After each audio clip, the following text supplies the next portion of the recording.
Bienvenidos una vez más a un nuevo video de casos y crímenes. Hoy les traigo otra vez un caso mexicano, el cual es muy conocido en dicho país ya que tuvo mucha repercusión en su momento. El caso de Juana Barraza Samperio, mucho más conocida como la Mata Viejitas.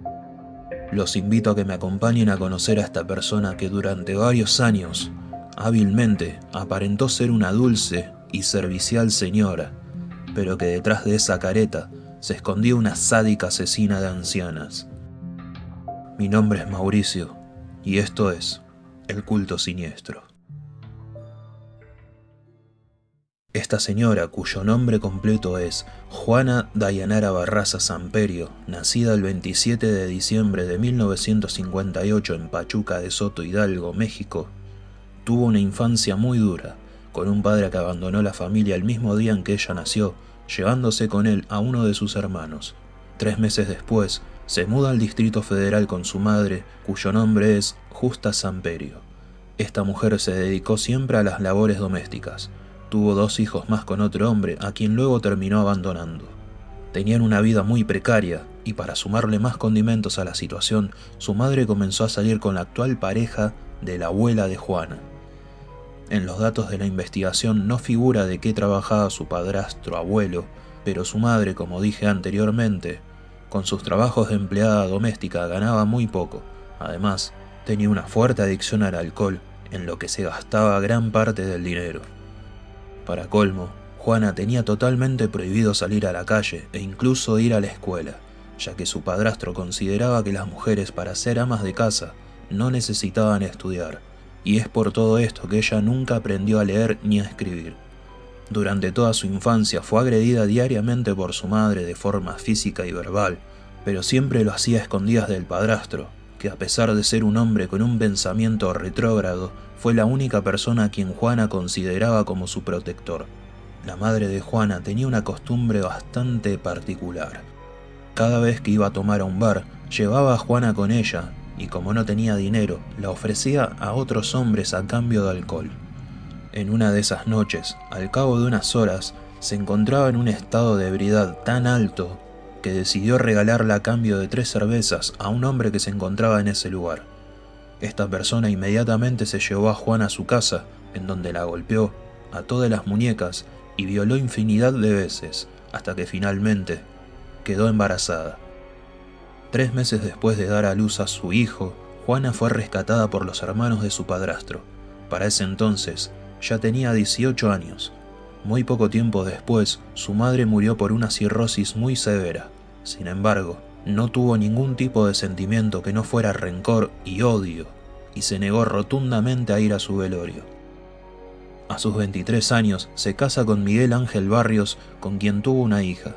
Pero al poco tiempo de contraer matrimonio, este hombre se volvió violento y golpeaba a Juana, por lo que decidió abandonarlo y rápidamente inició una nueva relación con un hombre llamado Félix Juárez, quien también comenzó a ejercer violencia sobre ella y a quien también terminó abandonando por dicho motivo.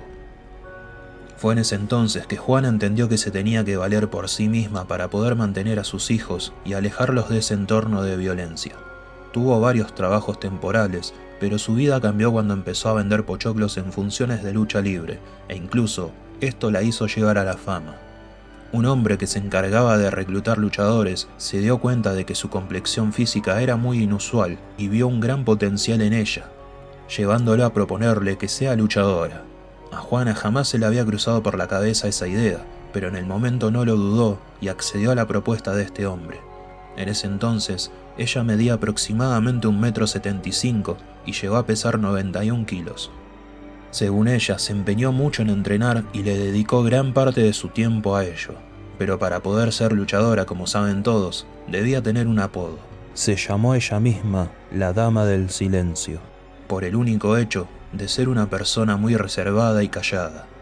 Su traje en un principio era todo negro al igual que su máscara, y esto lo hacía en honor a San la Muerte. Pero el traje con el que se haría famosa era completamente rosado y con una máscara con forma de mariposa del mismo color. Realmente ella fue muy conocida en la lucha libre, pero su fama no duró demasiado ya que en una de sus peleas se dio un golpe tan fuerte en la columna que los médicos le prohibieron seguir luchando, ya que si recibía otro golpe en esa zona, corría el riesgo de quedar paralítica de por vida.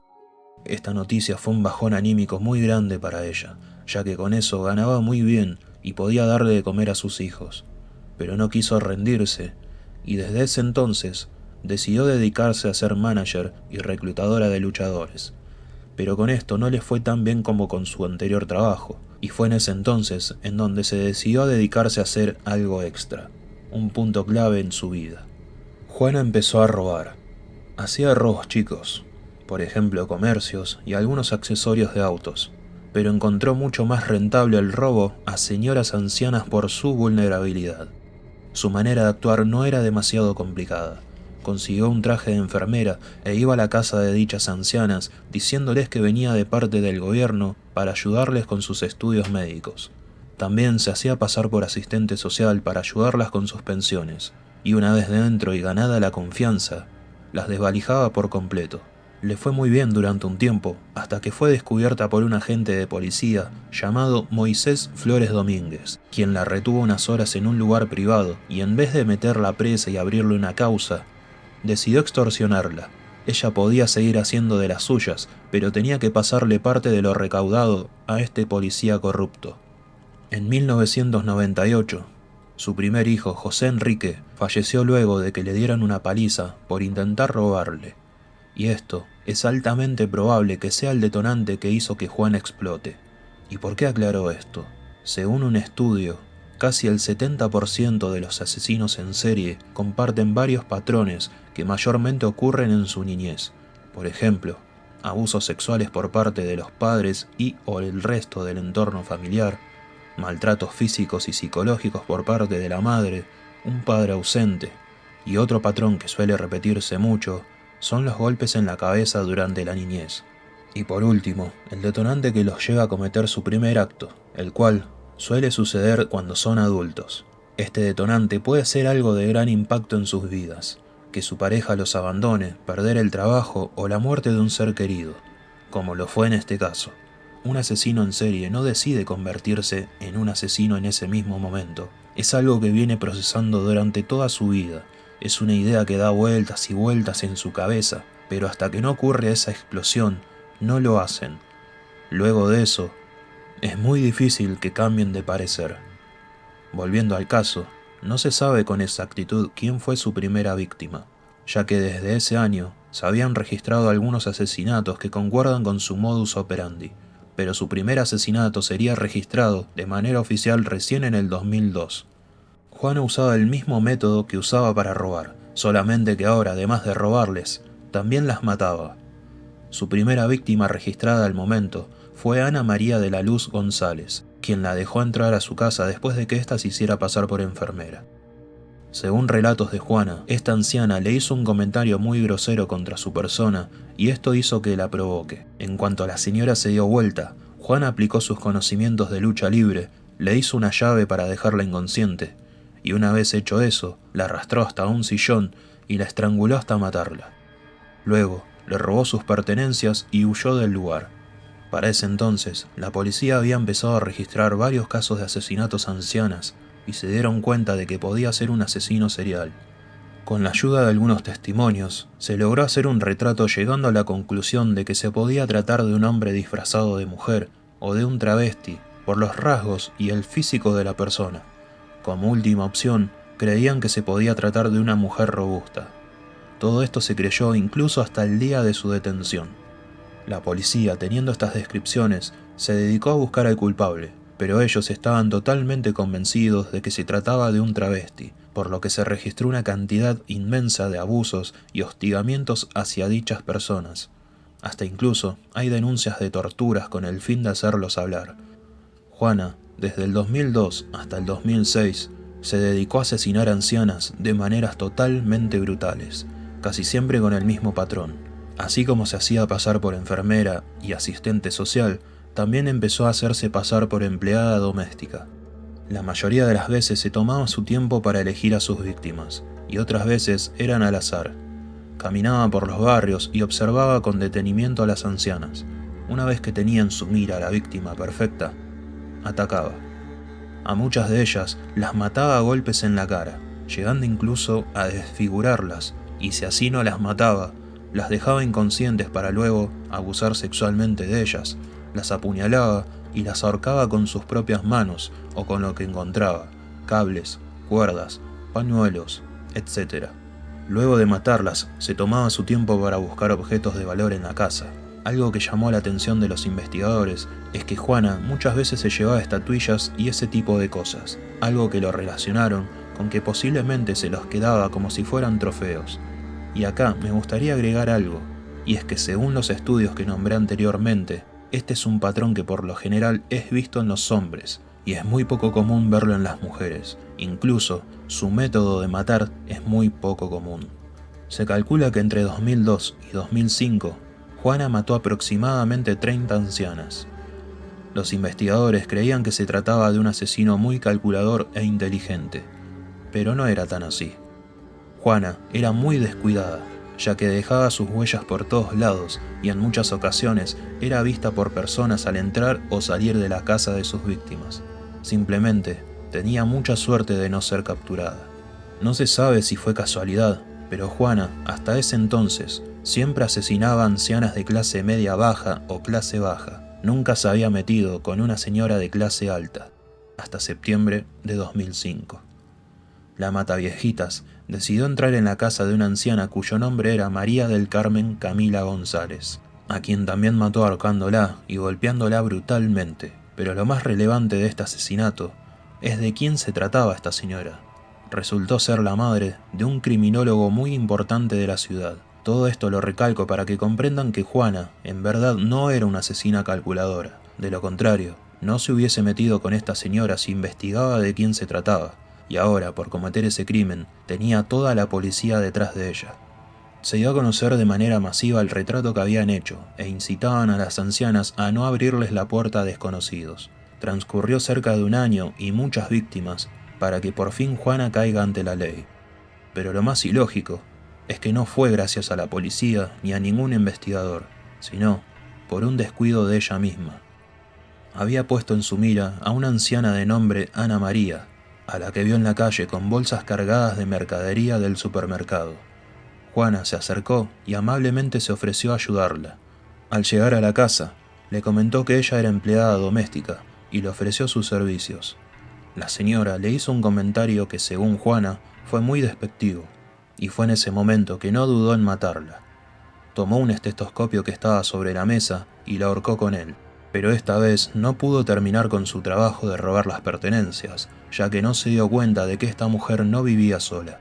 Un hombre que alquilaba una habitación en esa casa se topó con Juana y fue él quien dio aviso a la policía.